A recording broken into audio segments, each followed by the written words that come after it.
Hello दोस्तों, कैसे हैं आप सभी। वेलकम करती हूँ माधुरी आपका एमडीलो क्लासेस में। देखो, लास्ट क्लासेस में मैंने आपको बताया था एफआईआर से लेकर जजमेंट तक का सफर कि आम आदमी को पता होना चाहिए कि जब एफआईआर लॉन्च हो चुकी है उसके बाद क्या क्या स्टेप फॉलो किए जाते हैं और लास्ट में जजमेंट तक आने से पहले क्या क्या प्रोसीजर फॉलो हुए। जरूरी नहीं है कि ये नॉलेज एक लॉ फील्ड का व्यक्ति ही जानता हो, ये जो जानकारी है हर एक व्यक्ति को पता होनी चाहिए। एफआईआर से जजमेंट तक का सफर होता है क्रिमिनल केसेस में, लेकिन अगर मैं बात करूं जब प्रॉपर्टी से रिलेटेड केसेस होते हैं उनमें प्लांट से लेकर ऑर्डर या डिक्री तक का क्या सफर होता है। देखो, जैसे क्रिमिनल मैटर में एफआईआर होती है वैसे ही सिविल मैटर में होता है प्लांट। हिंदी में इसे कहते हैं वाद पत्र। हिंदी में इसे कहते हैं वाद पत्र। अब एफआईआर से लेकर हम कहाँ चले थे, जजमेंट तक चले थे, निर्णय तक चले थे। सेम प्लांट से हम कहाँ तक चलेंगे, आदेश और डिक्री तक चलेंगे। आदेश और डिक्री तक चलेंगे। देखिए, जो सिविल मैटर्स होते हैं लाइक मेंटेनेंस का केस या फिर प्रॉपर्टी से रिलेटेड केसेस या फिर ऐसा वाद जो मूवेबल प्रॉपर्टी के कब्जे के बारे में है, तो उन सभी में क्या होता है, सिविल वाद होता है। सिविल वाद में क्या किया जाता है, प्लांट दिया जाता है। अब ये प्लांट क्या होता है, कौन देता है, इसके जवाब में क्या क्या चीजें आती है। देखो, बात करते हैं जो प्लांट होता है उसे कहते हैं वाद पत्र। अब देखो, क्रिमिनल में जब हम पढ़ते हैं तो क्रिमिनल में कौन होता है, एक्यूज्ड होता है और विक्टिम होता है। और अगर मैं बात करूं सिविल मैटर्स की तो सिविल मैटर में होता है वादी और प्रतिवादी। वादी और प्रतिवादी। अब देखो, ये जो वादी होता है ये होता है केस करने वाला, वाद करने वाला। इंग्लिश में जिसे अपने बोलते हैं प्लेंटिफ। इंग्लिश में इसे बोलते हैं प्लेंटिफ। अब ये वादी जिसके अगेंस्ट केस करता है उसे कहते हैं प्रतिवादी। उसे कहते हैं प्रतिवादी।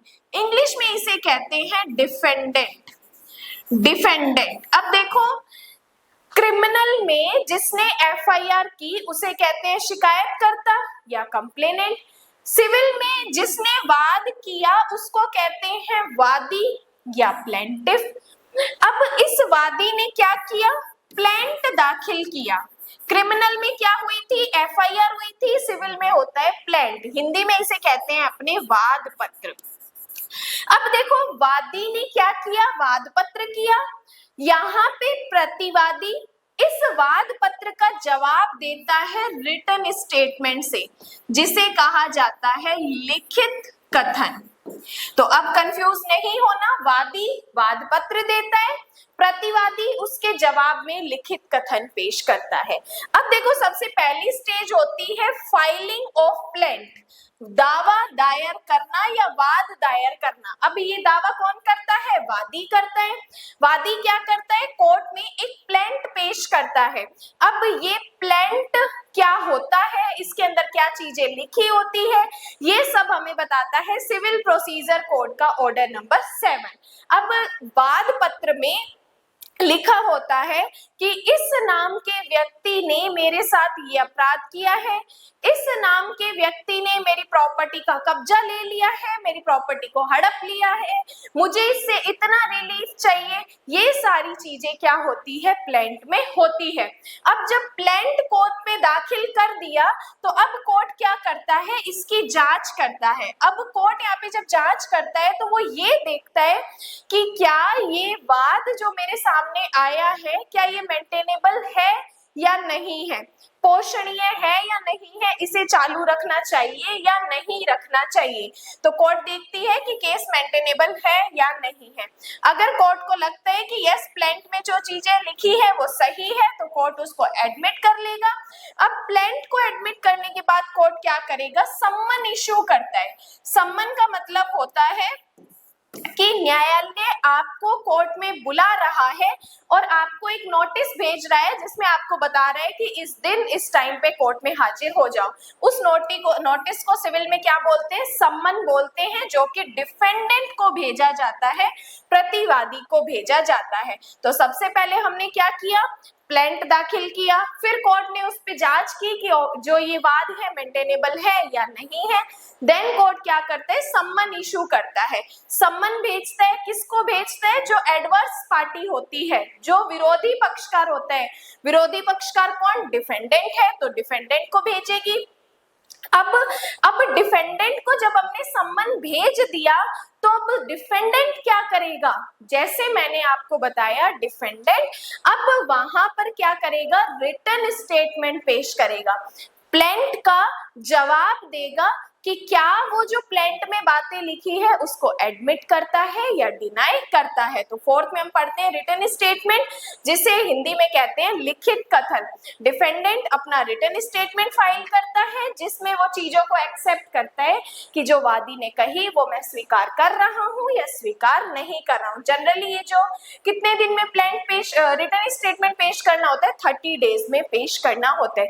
अब देखो, जब डिफेंडेंट ने रिटन स्टेटमेंट दिया, अब यहाँ पे उस रिटन स्टेटमेंट के बदले में प्लेंटिफ क्या करेगा? फिर से जवाब पेश करेगा, मतलब जो प्रतिवादी ने बातें कही उसके बारे में वो फिर से जवाब देगा।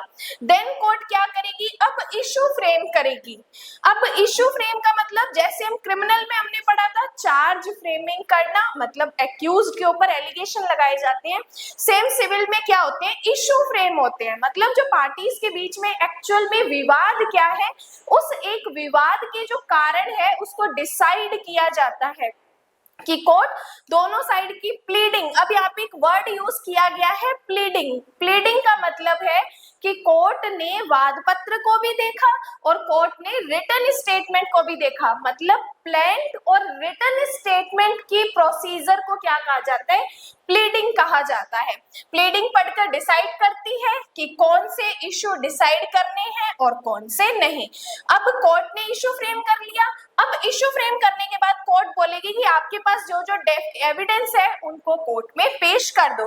अब एविडेंस पेश करने के लिए बोलेगी। अब प्लेंटिफ यहाँ पे खुद का एविडेंस लेके आएगा, अपने विटनेसेस लेके आएगा, प्लेंटिफ की क्रॉस होगी।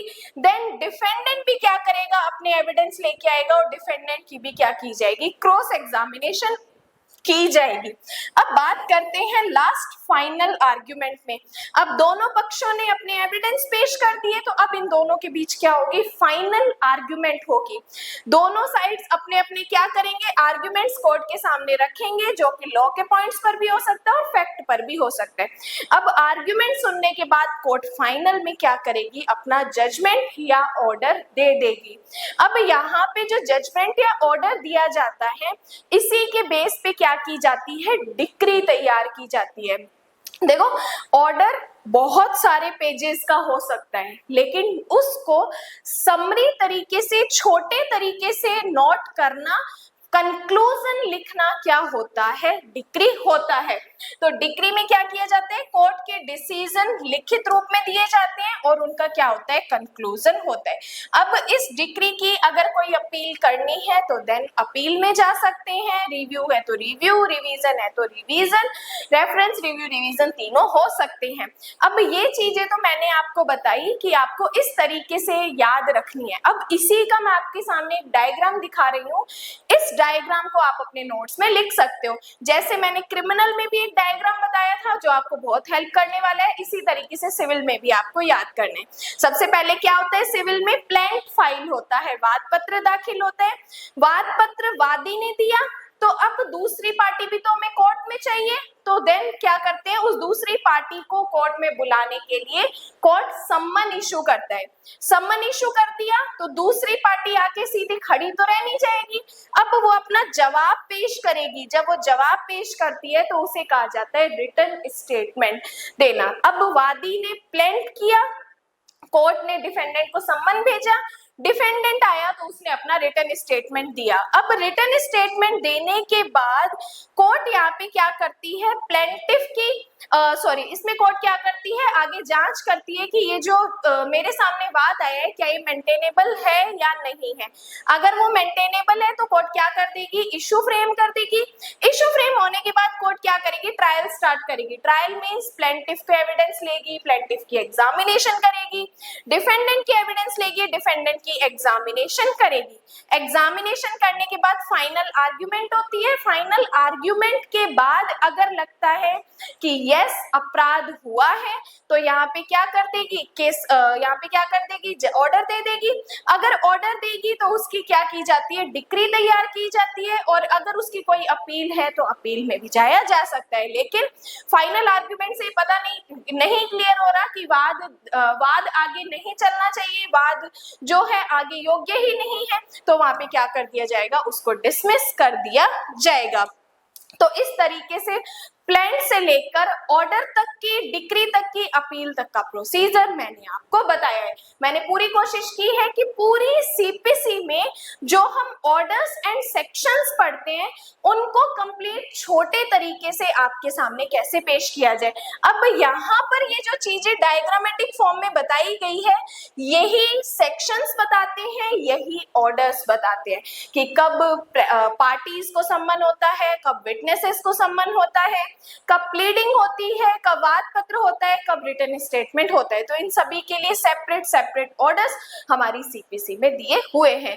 तो ये वीडियो का मेन ऑब्जेक्ट था आपके सामने एक नॉलेजफुल चीजें लाने के लिए कि जो आप कंफ्यूज होते हो कि एफआईआर के बाद क्या होता है, प्लेंट कब होता है, रिटन स्टेटमेंट क्या होता है, कब पेश होता है। तो ये वीडियो अगर आपको अच्छी लगी है, हेल्पफुल लगी है तो अपने फ्रेंड्स के साथ शेयर जरूर करना, वीडियो को लाइक कर देना और सब्सक्राइब नहीं किया तो सब्सक्राइब कर देना। उसके अलावा अपनी यूट्यूब पे 59 रुपीज की मेंबरशिप चल रही है। 59 रुपीज की मेंबरशिप में बीएससी सब्जेक्ट चल रहा है जहाँ पे 5 या 6 लेक्चर हम कर चुके हैं। हर चैप्टर कंप्लीट होने के बाद उसके साथ एमसीक्यूज भी हो रहे हैं। तो 59 रुपीज की मेंबरशिप ज्वाइन नहीं की तो फटाफट ज्वाइन कर लीजिए। बाकी एमडी लॉ क्लासेस से जुड़े रहिए और ऐसी नॉलेजफुल इंफॉर्मेशन लेते रहिए।